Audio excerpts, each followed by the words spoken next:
mấy chỗ mà tùm mà kín đáo nó ở chứ đâu ra ngoài chi phải không? Bởi trong xã đi đường không có lắm, bởi vì nghe người dân mình thì ở trong chợ còn đỡ ha, ở đây buồn thấy không? Bây giờ ở đây khác rồi mày. Bây giờ không có ai giống như xưa nữa đâu. Giờ nó xe cổ đi y xèo, nó y xèo sáng đêm luôn á chứ. Mua bán người ta sắp sửa tới nhà ngoại đây nè.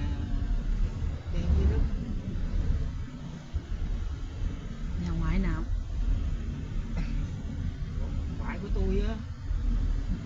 Ngoại của bố là bà Cố đó.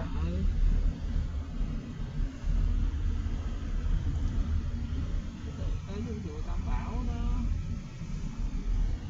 Con biết chùa Tam Bảo không đi chắc không biết. Nó hồi nhỏ có đi một lần.